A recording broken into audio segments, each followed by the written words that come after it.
Ladies and gentlemen, direct from the Universal Broadcasting Network, located at the historic Sunset Gower Studios in Hollywood, and locations across the country and beyond. This is Showbiz Nation Live with Michael Roberts.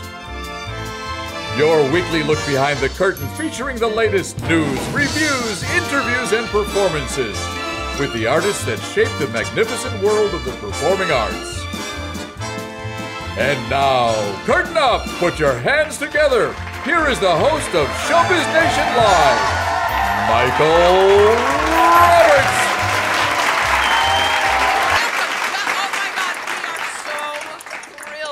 Delighted that you're here. Alisa Horn, the fabulous Alisa Horn. The beyond genius Michael Starobin. And the hirsute Mary Testa. What if I'm laid off from my job? What if my phone bill can't be paid? What if I somehow slip and fall and bust a hip? What if I lose my Medicaid? Stupid thoughts like these pop up now and then. Stupid thoughts like this. What if I never sleep again?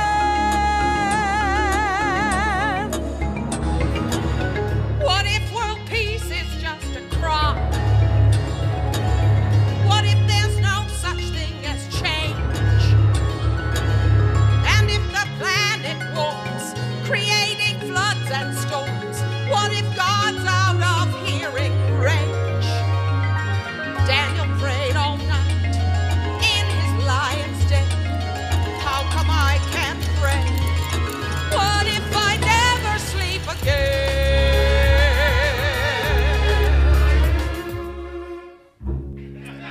We're thrilled you're here. Thrilled, thrilled. Here's what we're going to do. We're singing our album tonight.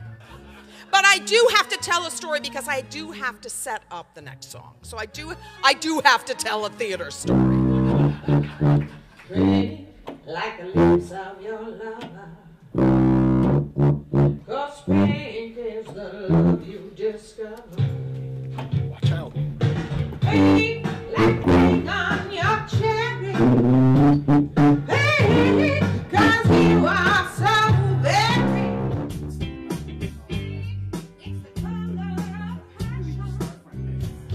'Cause today it just goes with the fashion. Pink, it was love at first sight. Pink, when I turn out the lights. Yeah, pink gets me high as a kite. And I think everything is going to be alright, no matter what we do tonight. You could be my flamenco, 'cause pink is a new kind of lingo.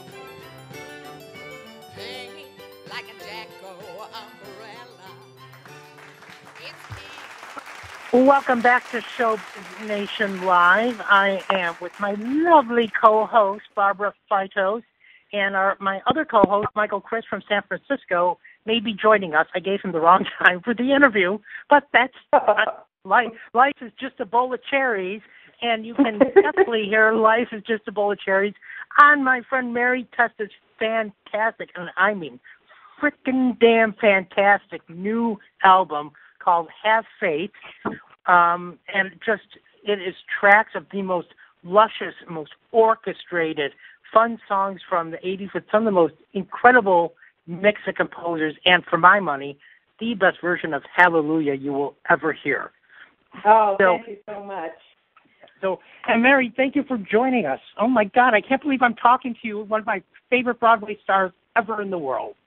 Oh my God, well, it's my great pleasure. Thank you for asking. Thank you for arranging. So give us the genesis, Mary, of Have Faith. Well, Michael Starobin and I have been working together, we kind of call them kind of anti-cabaret, but we call ourselves Not Your American Songbook. We've been putting together shows since 1982, And in every show that we do, we usually do a couple of computer-generated. Michael likes to screw around and do computer sound orchestrations. And so this show came about because we decided to do all of our track material and put it all together. And so we got rid of some stuff and added some stuff, and we realized that it sort of started to have a real movement on its own. And we performed it at 54 Below a couple of years ago, and then we did a one-night benefit for Transport Group, which is a theater group that I've worked with a number of times. And a friend of mine came to see it and said, "Oh my God, this would make such a glorious album." And we agreed with her, but we were like, we're not going to do it. It's very expensive, and we're not going to pay our own, put our own money in. And so she said, "I'd love to do it for you." And her name is Catherine Rush, and she produced the album for us, and it is done in the most spectacular soigné way. So we changed a few things, and that's how the album came about, and it's really affecting people, and people are really enjoying it and being moved by it and being inspired by it, which is wonderful. And we're thrilled. We're just very proud of it. Everything on this album is what we wanted. There was no having to compromise in anything, and we're very, very proud of it. So thank you very much for enjoying it. So it's called Have Faith. Mm-hmm. What about faith? What does faith mean to you? Think that, this isn't a religious album by any means, but I really feel like it questions the journey, if you want to use that word, of this album, is that it kind of questions faith and doubt and hurt and loss and fun and all kinds of things that life is all about. I mean, you could be having a great time, and then your phone will ring and tell you that your best friend died. You know what I mean? Just life is really challenging, and more so the older you get. And I think it's very important to, regardless of your situation and what you're going through, have some sort of faith, whatever your faith means to you, to sort of hook on to sort of feel like there's a power bigger than you that you can sort of align yourself to. And so that's what this album is about. And actually the title came about because, and I've told the story before, I was in a relationship and having a hard time, and every time we would have a fight or something would go wrong, a little voice inside of me would always say, have faith, just have faith. And so that's how the album came about. And the album cover, which is another great story. It's gorgeous. It's gorgeous. Idea. Thank you so much. It was my idea. And I hate crowds. And we took that picture at 6 o'clock in June in Times Square on a summer day. It was, if you turn the album over in the back picture, there were so many people, and I'm standing with a bowl of cherries and he's standing with a tuba. It was harrowing, but we ended up getting a great picture out of it. So I in essence screwed myself because it was my idea, but I thought I was going to have a heart attack that day, but it ended up being nice. And for people that are just listening to the audio, because we're streaming in video as well, but the album cover has you in a fantastic dress, holding a bowl of cherries, with Michael next to you in a tuxedo. But then and in chalk, it's written "Have Faith," and the pedestrians are blurred with angel wings. Yeah, it's like you never know in life who is going to, That's right. You don't know people. Sorry, that was my phone. If you heard that. That's okay. You don't know if people are going to help you or hinder you. There's everyone is in this together, kind of. So that's what that album cover means. Wow. Well, go ahead, Barbara. Barbara, actually, so we don't get interference, Barbara actually stepped in the other room, so I don't have her in front of me. But go ahead, Barbara. Oh, thank you. This works out much better. Yeah, I hear you better. I'm fascinated by, because we also saw in Sarasota Love Lost in What She Wore. And then friend Nancy lives down there, and we came back, and she said, My Brilliant Divorce is playing Mary Testa. I said, that's the lady we saw, that's the actress we saw in, and she said, yes. So it was absolutely wonderful and enjoyed every minute of it. And some of your, going back to your career, you do a lot of that with those very strong female characters and then those one-act plays as well. How did that kind of evolve in your career, and how challenging is it, Mary? Well, My Brilliant Divorce came about because Michael Edwards, who's the artistic director of the Off-Broadway Playhouse, I guess when we did Love Lost, I was kind of an audience favorite, apparently. And so he said, I have a script that I'd love you to do. It was the next year, the next season. And so he matched me up. Actually, My Brilliant Divorce was written for Dawn French. Do you know who Dawn French is? Absolutely, from Absolutely Fabulous. French and Saunders, yeah. Right. And also, so it was performed in the West End, but it had never been done. It was done here at Bay Street Theater, but not successfully. So this was kind of like the second regional production in the United States. So he saw something in me and said, I think this would be a great match. And I love working there because it's very comfortable, and I love the condos they put you up in. Really, oh, yeah. That's how shallow I am. Yeah, I'll go. The condo's nice. But I enjoyed working on it. So I love doing stuff like that. I'm a strong woman, so I like portraying strong women. And exactly. And I had a great time doing that piece. I think it's unfortunate the writer was supposed to come but didn't because she was having some problems. She lives in England, I think, or somewhere. Mm-hmm. And I would have loved if she came because I think some of it needs to be updated. It's a little bit dated in sections, but I still had a great time doing it. It was really, really wonderful. And I was watching the audience, and it was fascinating because it was predominantly women, but there were a lot of couples there, and the men seemed to enjoy it as much, if not more, than their wives. That's usually the case. I remember doing vagina monologues here in New York, and that was primarily a female audience as well, but people who dragged their husbands. And I remember looking at them, and by the end of the show, those guys were so into it. Like, I think they love hearing about women's stuff. I don't think they want to admit that they do, but I think they love it. Wow. And Mary, when did your relationship and meeting William Finn, when did that happen? Because, of course, you have a couple of the songs on Have Faith.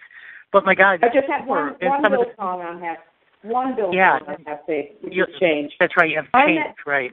Yeah. I met Bill when I was in college. I was 19. Hello? Hi. Hello? And I think we have my co-host, Michael Chris. Hi. Oh, excellent. Hi. Hi. So Mary, we've now got you covered, just so you know, from all over the country. You're in New York. My co-host, Michael, is in San Francisco, and Barbara and I are in Florida. So I love it. We're tri-coastal. And this is a Chicago show. Right. Well, it's national. So, yeah. Excellent. Fabulous. So I met Bill when I was 19 and when I was in college. We were going to do his show. He had just graduated Williams College, and they were going to do a show of his, and he picked me to be in it. So that's how I first met him. And then when I moved to New York when I was 21, I just started working with him, singing with him, myself, Allison Fraser, and a woman named Kay Pethick. And the three of us just started singing together, and that's how In Trousers came about. Because, one of my favorite shows of all time is Mark of the Falsettos, which you did. And it's just incredible. What is it about his music that connects with you as a composer and as a person? He's a dear friend, and he's just, at the time he was a really new, fresh voice, and no one was writing like that, And his music, I always love music that gets me in the gut, and there's no other way I can explain it, but his music always did. And so it's just a visceral reaction that I have. and I can't put it in any other words but that. So his music has always done that for me. It's very human. It's very quirky. It's not what you expect, which is all the kind of things I like. So that's how it happened, and we've been friends now since oh my God, we have been friends since 1974. Isn't that crazy? Wow, I know. I mean, I can't believe March of Falsettos is what? That was what, 81 or 2? I know. Well, Falsettos is coming back to Broadway. I know. I cannot believe it. Exciting? Finally. Yeah. Finally. Yeah. So, I did want to ask you, too, because I think my second favorite track, I mean, I love Hallelujah, but Thank You, the Alanis Morissette song, was just, and the arrangement on it is insane. Yeah, Michael is just a genius. I mean, I wanted to do that song. You know, Michael and I have equal input, but I particularly wanted to do that song and brought it to Michael, and Michael did an arrangement of it that was very similar to the arrangement, the Alanis Morissette arrangement. And I said, no, Michael, we need something completely different. And he's just so facile, and he went away and came back with that, and it was glorious, just glorious. So I'm so glad you liked it. It tickles me when people really like it. So. Sure. And Mike, I'll turn it over to you in a second. But the other one I just wanted to touch on, Mary, is Sonnet 29, Shakespeare's Sonnet 29. What? Please give us the derivation of that and the musical arrangement of that. Excuse me. Well, I tell the story actually in the show when we perform the show live. I had done a Shakespeare for Theater for a New Audience, and they always bring in this woman named Cicely. Oh God, now I can't think of her last name. She's a huge vocal production, brilliant person from England. She's in her probably 90 now, and she would do these sort of theater games with us where you have to jump around and read sections from Shakespeare, roll around on the floor. It was all about vocal production. I hate that stuff, hate it. And so I was always very jaded, but oh God, more theater games, you know. And one day she handed out Sonnet 29, and I just started to cry when I read it. It was just so beautiful, and I brought it to Michael and said, set this to music, and he did. Wow. So he wrote it, yeah. Man, it's crazy. And it fit perfectly in the show because it's really about being happy. Sonnet 29 is about appreciating what you have and not looking out at other people's stuff. It's about realizing what you have is what you need, and it's beautiful. I mean, it's timeless, obviously. It's Shakespeare, but it's perfect message for have faith, Yeah. All right, Michael, I will turn it over to you in San Francisco. Oh, thanks. I have two questions that are, in my mind right now. I wanted to flash back again to that era where you were, getting started when you moved to New York. And, we talked about William Finn, who I just think is, like, as we just said, is just, so unique and different and special. Also in that era, you worked with some people that went on later to do Ragtime, and they did Once on This Island. Yes. Yeah, oh my gosh, and I'm such a fan of Lucky Stiff. I think that, every musical theater fan should have that cast album, and you are just so awesome on that album. And I do want to touch on that. It's so cool how you're one of those people that you can do that nuanced drama and a lot of with the subtleties, but then you're also hysterically funny. And so I just wanted to ask you, what was it like working with Flaherty and Aarons in that that period of time when all of you guys were really just getting started at that point? Yeah, that was actually in the 90s. I think that was like 93, something like that. But they are so nice. They are probably the nicest duo you'll ever want to meet, and they were adorable. And it was great fun to work on that piece. I loved that piece. I actually, in the running of it, it was at Playwrights Rising, and said, you don't have any understudies when you're working off-Broadway. I'm going to tell you a fun story. I got really sick. Like, I had every itis there was, laryngitis, bronchitis, all kinds of things. And there came a time where I just couldn't even produce any sound. And they brought in Priscilla Lopez, was friends with Tommy Walsh, who was directing that. And Priscilla came in for like 4 performances with a script in her hand and did the role of Rita. She's the best. I mean, she's fantastic, and it was just so great. And when I came back, I gave her like this huge bouquet of flowers to thank her because I just literally couldn't get up at one point. So that's my memory of the run of Lucky Stiff. But it's such a great show, and it's so much fun. And they just made a movie of it. Oh, cool. I don't know they did. They did. I don't know when it comes out or if it's come out or what, but they some woman produced it and played Rita. So I don't know if it's good or not, but they did make a movie of it. I'm going to look for it. Yeah. Yeah. And then, to contrast that as well, like coming back to the piece now, the current album, I was going to mention Sonnet 29 as well. It's wonderful. The other one that's really stood out for me was Soldiers of Christ. That is a really bold piece, and I think it's neat how you take the standpoint of the one side, and then you go against it by saying, wait till we're in heaven, and how is that? Where did that piece come from? Where did that come from? That is a Jill Sobule song, and Michael Carabin introduced me to Jill Sobule. I wasn't aware of her. About 5 years ago, we started listening to her. She's fantastic. She also wrote Heroes that's on the album.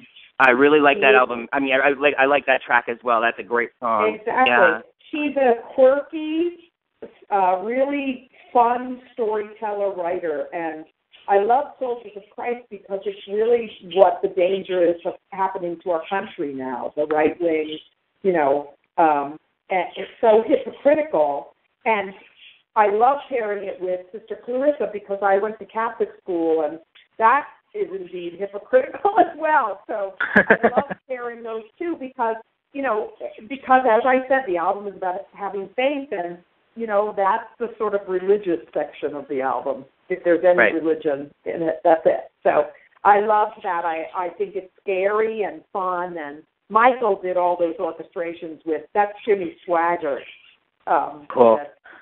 preaching on the album. So Michael did all that orchestration, which I think is so genius. So, Mary, what was growing up for you like? Where did you grow up? When did you know you could sing? Who nurtured your talent and all that kind of good stuff? Well, I grew up in Rhode Island, and my mother was a singer, not professional, but she and I used to sing together, and we lived, this is a famous story I like to tell. I don't know how famous it is, but it's the story that I tell. I was about 8 years old, and my mother had to go to the store, and we lived right across from the second tee off of a golf course, and I was in the house by myself. She was only gone for a few minutes, and I was singing really loudly. I've always had a big voice. And I was singing some big number, and I had a big finish. And I could hear applause across the street. And there were about 20 men who were playing golf, who were teeing off the second tee hole, and they stopped to hear me. That's how loud I was. The window was open. It was summer.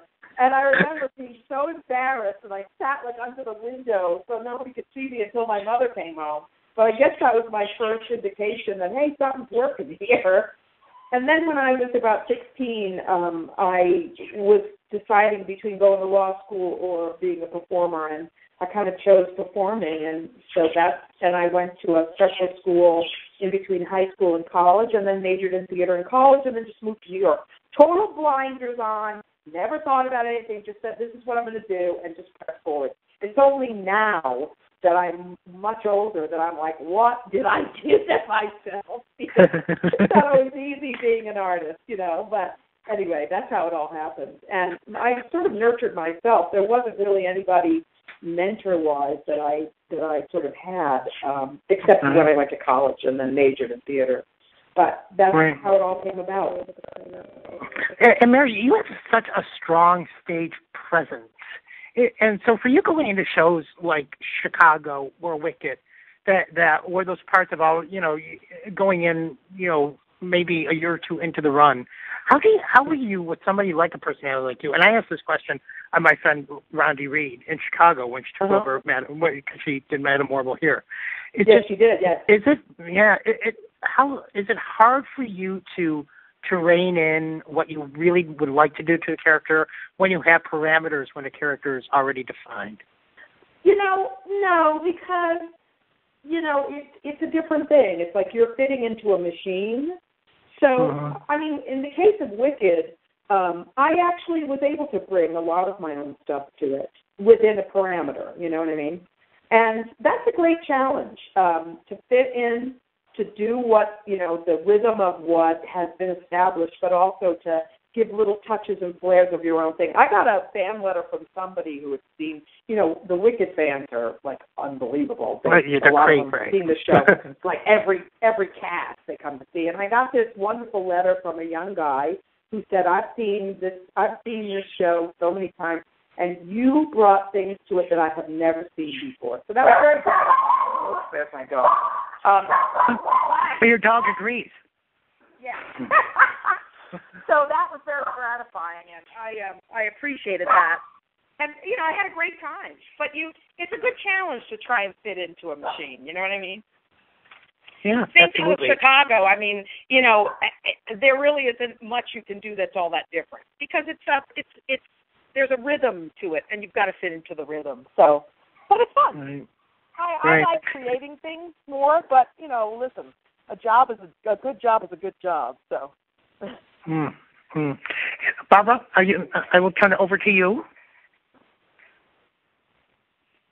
I think I lost Barbara. Oh dear. What happened to her?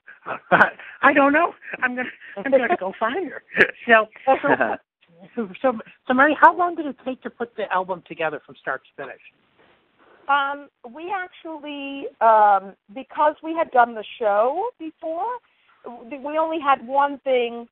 We used to open this when we did this show live at 54 Below a couple of years ago. We opened this with a piece that was cut from Next to Normal called Feeling Electric. And yes.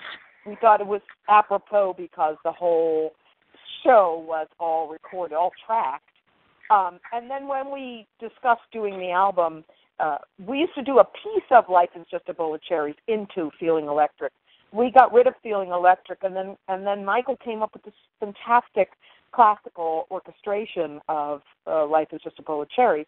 So once we decided to do the album, we already had the show in place. We just replaced the opening, and we recorded it a year ago, actually. In 5 days, we recorded it in January, and then over the course of the year, mixed and mastered, did some vocal fixes, a couple of fixes, mixed, mastered, took the album cover picture in June. It was mastered by the end of July, and then went to get made as an album, with the packaging and all that stuff. So it really took kind of about 6 or 7 months to complete. Well, and for those people that don't know, Michael is one of Broadway's greatest orchestrators. And if for those who haven't seen or heard If Then, it is a masterpiece of orchestration. Yeah, I was going to mention Michael as well. Oh, I know. He's unbelievable. He's really unbelievable. And I'm so lucky that he's my friend as well as my collaborator. He's just a genius. Just genius. So what do you think the state of Broadway... I'm sorry, Mary, go ahead. No, I said, and a great guy. He's a great guy, too. And that's even more important. Exactly. I was going to even ask a different question, but to that end, how important is that to find... I had this conversation with Betty Buckley when she was still with Kenny Warner at that time, and then just with Anika Larson I had on last week. How important is it to find the right partner, not just accompanist-wise, but partner musically, that really understands the artist, that breathes with the artist, especially when you were saying about, when we were talking pre-interview about, possibly coming down in different gigs, that you have to have them with you because it's really an extension of the artist at that point, isn't it? Absolutely. I mean, we are a team, and, we talked about it because he's such an in-demand orchestrator, and, he's very often very busy. We talked about, how do we do this show without you? and we would have to sort of train somebody in order to run this show and get all the computer stuff. But it's wildly important. And I did an album many years ago. It never came out, and blessedly, because it wasn't. I had to collaborate with somebody that I didn't really know, and it was an offer from someone who was doing a lot of solo albums at that time. He ended up being put in jail, so my album never came out. It wasn't Dark Kabinski, was it? No, it was somebody named John something. I can't remember his last name. The person that he had me collaborate with was a fine musician, but our tastes were not the same, and our vocabulary was not the same, and I ended up compromising on a lot of things, and it's ultimately, in retrospect, I'm thrilled it never came out because I wasn't happy with it, and I was only happy with a very small part of it. But with Michael, he and I have the same taste, have the same inclinations, and it's wildly important to me to have, and he's just such a genius musically that I don't even have to say, I don't have to, lay it out. I can just go, this sounds too oogey for me over here, and he gets it, you know what I mean? So to me, it's wildly important to have a collaboration with somebody that you have a sort of a second language with. I can't imagine working with anybody but Michael. So I'm thrilled that it's worked so far, Well, Barbara's actually detained at the moment. She's not getting arrested. But so Michael, do you have, before we leave our Miss Mary to finish her day, do you have any more questions for her? Sure. Yeah. I know you. You just as long as we can. I know. No problem. Hi, Mary. Yeah, I know you. You just played the Laurie Beecham Theater recently. I love that venue. How was that? Yes. Oh, it's great. I've done a lot of work at the West Bank. Our first show we did there was in 1982. That was our first show called No Shame. So I love the West Bank. I love the owner of the West Bank, Louis Black, who's a fabulous stand-up, Yeah, great comedian. He just got his start there. Lou came to the show a couple of times. It was great. And, they're just so fabulous people who worked there over the years. Rusty McGee, who's passed away, but, a genius. And so I love the West Bank. I'm very grateful for the West Bank. And actually, in actuality, 54 Below wouldn't give us 4 shows. Because we needed to do 4 shows so we could get reviewed, and we went to 54 Below because that's where we went the first time, and they wouldn't give us 4 shows. So, yeah, they have, you have to sell a certain amount in order to, I guess, get multiple shows. But anyway, all these rules. Yeah, the West Bank is our home, so we're thrilled to be there. Yeah, I love that venue. Very cool. Yeah, me too. What do you think the state of Broadway is right now, Mary, with the shows going on and even with dynamic pricing? Some of these Broadway shows, I'm a creature of from my first Broadway show I ever saw was Evita back in 1979. Not that I didn't see shows before, but I grew up in Buffalo and then saw Evita for the first time. Then I saw the Rink. So I remember I saw the ticket stub, and I think the ticket price was $18.99 or something. And a friend of mine just got back from New York and spent $400 for a show. Yeah, I mean, it's really awful. It's just like a symptom of the economic times. I think that's why they're doing so many revivals, and then they're hiring stars to be in them because, in order to do a Broadway show, you've got to run and you've got to appeal to tourists, basically. Because, your first 6 months you'll get all New York people, but then, the show's got to have legs and people have to want to buy tickets. And very often that's, people from all over the country and families and things like that. So it's sort of like a vicious circle. David Stone, actually, because I was doing all the press for this album, and I said, someone asked me about, revivals and things, and I said, it's unfortunate, but it's a lot of money to produce a Broadway show, and I don't think that's why people do new things, because it's so iffy, and, you're not, even with revivals, you're not guaranteed to make back your money, so, but at least they know that's tried and true. And David Stone said to me, "I've been reading your press, and I try things, Mary. I do." And I said, "You do. I wasn't speaking on you. I was speaking of my own experiences."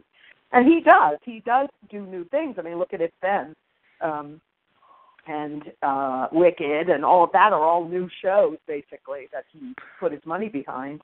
But I think it's, it's just like a vicious circle. It's expensive because it's expensive to put on a show, and it's all of that. I don't know what the solution is, although there's all these ticket sites. I'm going to see You Can't Take It With You tonight because I have friends in it, and I got a $39 ticket. Right, My exactly. friends know how to do that. I don't. But, like tickets, CKTS, and, all those things online. So there are places where you can find cheaper seats, but it is daunting. I will give you that. I don't know what the answer is. It is. And unfortunately, and shows just don't have time anymore to gestate. Like my Andrew Lip, a dear friend of mine's, Big Fish. I mean, if that could have just had a little more money behind it to last maybe a couple more months, just to find an audience, But maybe that's always been the case, but I'm really seeing it now. Gary Griffin from Chicago, he directed Honeymoon in Vegas. I mean, that's struggling. So Yeah. I mean, and that's got a semi-star. Tony Danza's a star, I guess. Sure. He's not. I don't want to take that away from him. He's a star. People know who he is, but he's not like a movie. He's not like Hugh Jackman. Correct. But it's really daunting. Look at On the Town. I haven't seen that yet, and I have to go see it because Jackie Hoffman is a friend of mine. But me too. I love her. Yeah. Oh, she's the best. There's like no stars in that at all. No, they're all just theater people, and that's a huge theater. I don't know how they're doing it, except that they have producers who are committed to keeping that show running. So, God love them. I don't know how much money they're losing, but that's a huge theater. And when I did On the Town in '98, we were at the theater, what's called the Uris. We had the same problem. I mean, our show was received differently, but it was hard to sell. It's a 2,000-seat theater, and there were no stars in our show. It was Jesse Tyler Ferguson. That was before he was a star. So it's crazy. It's crazy. I don't know how they do it. I really don't. I know it's a struggle. But I think as far as taking chances and doing new work and doing interesting, quirky, pushing the envelope work, you got to go Off-Broadway. Yes, or out of town, really. I mean, some of the Yeah. storefront theaters in Chicago and even LA now are kind of picking up where, kind of, it's just so expensive. It's even expensive in Chicago. I shouldn't even say that, but it's expensive everywhere now. It's just expensive. I mean, it's just like everything is challenging. Everything is challenging. It really is. So what's next for you, Mary? What's on the Mary Testa calendar? I have no idea. I just shot a really fun, there's a new television show that's going to be on Hulu called Difficult People that is produced by Amy Poehler and stars Billy Eichner, Billy on the Street. I do, yes. Yes, Billy Eichner and Julie Klausner, and Andrea Martin is in it. She plays Julie Klausner's mother. And Julie Halston and I just shot this ridiculous thing where Andrea Martin is putting on a show of divorced women and monologues. And Julie Halston and I are in leotards, saying monologues. It's just ridiculous. So that I just did, and I don't know when that's out, but I have no idea what's next for me. I have a kind of an open horizon. I'm trying not to panic. But something always comes up. So in the meantime, I'm hanging with my dog. That is the best thing sometimes, isn't it? Your dog. And you know what? Just off the cuff, I am going to send you something on Facebook that I saw today, Mary, about this golden retriever where a man is blowing into a whistle a song, and the dog has perfect pitch. It's a golden retriever that has perfect pitch, and the dog has a little doggy piano that is following the tune. Oh, my God, I can't stand it. That's all I post on Facebook is animal videos. I'm going to love it. We're going to be great Facebook friends. So I think Barbara is back. We're going to do one more round of questions for you, Mary, and then we're going to let you go. How's that? Okay, that's fantastic. Perfect. Hi, Mary. It's Barbara again. I am so sorry. I was showing off our lovely art collection here at the Community Foundation to two dear ladies that stopped by unexpected. So my apologies for having to step off. But I just wanted to end with, it has been a delight just to hear you and talk with you, because as I said, when I saw you in those two events in Sarasota, I said, oh my goodness. And Michael said you were going to be on. Thank you so very much for sharing your story with us. It's just wonderful. Oh my God, thank you. I appreciate the interest, and I appreciate the conversation. Good. Michael? Yeah. I just want to recommend to the listeners another song that everyone should give a listen to. Is the song in Xanadu, but it wasn't in the movie, but it stopped the show. Evil Woman that you did with Jackie Hoffman. How was that working with Jackie? Oh, she's the greatest. You know, she's so quick and so funny, and she's very dear. You have to sort of, when Jackie gets on an ad-lib, God. You have to just let her do it. I mean, I'm good too. I'm fast too, but when you work with Jackie, you just sort of step back and let her go. So I had a ball working with her. We had a ball. That's awesome. Yeah, I got to say. So I had her when she was in Chicago. Actually, for the first time, she was doing the Addams Family. When it was they did their pre-Broadway tryout. So so I went up to her little apartment that she had. It was probably in between shows. And she was not happy. I mean, most people on that show weren't. And boy, oh boy, we 20-minute interview went for 2 hours, and we just laughed and laughed. And then I went to see her Salvation was her one-woman show that she was doing on Monday nights. And my God, I wish I would have seen you both in Xanadu. That would just been nuts. We just had a ball. We really had a ball. She's the greatest. Yeah. I think Jackie's very special. Yeah, please tell her I said hello when you see her. So, I will. And how do people get your lovely album? We're putting up links on our website and everything else. Oh, fantastic. You can get it on Amazon. You can download it on iTunes, and you can also get it through Shikaboom Ghostlight Records. Yeah, well, what a great label they are. My God. They are great, and they just won.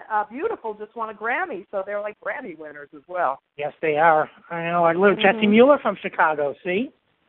Oh, she's a lovely girl. She is. Lovely. So New York is just borrowing her. We want her back in Chicago when she's done being a big star. I don't think she's going to come back to Chicago. I hate to tell you this, but I know. Star now, yeah. She's amazing. So are you, Mary. Thank you so much. I totally adore you. I'm a huge fan. I can't wait to see the next thing you are in, because I will be there. And we will talk soon about your hopefully in a bit travels down here to the south. Oh, that's fantastic. Thank you so much, all three of you. I really had a good time. Thank you, Mary. Thank Hi to you, your dog. Mary. I will. Okay. Bye-bye. Okay. Bye. Not too late for us to turn back. Who's to blame us if we do? Hell, I know I must be crazy to be talking sense to you. We paid the passage with our pride. Guess we'll see if it was worth it on the other side. Our deal is a deal that only fools would make. Our deal is a deal that even fools like us won't break.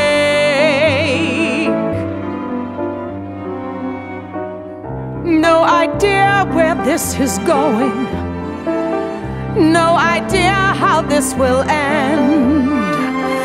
Guess you have to call me crazy since I learned to call you friend. We're in together for the ride.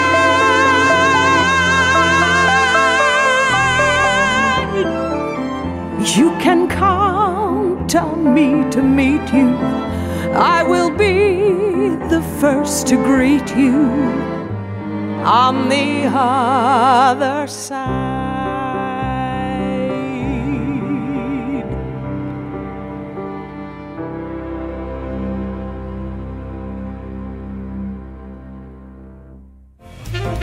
The curtain is now coming down on another episode of Showbiz Nation Live with Michael Roberts. Make sure to visit showbiznationlive.com and ubnradio.com for information on upcoming shows and to listen to past episodes. Thank you for tuning in, and please support your local theaters and arts organizations. I'm your announcer, David Friend. See you at a show.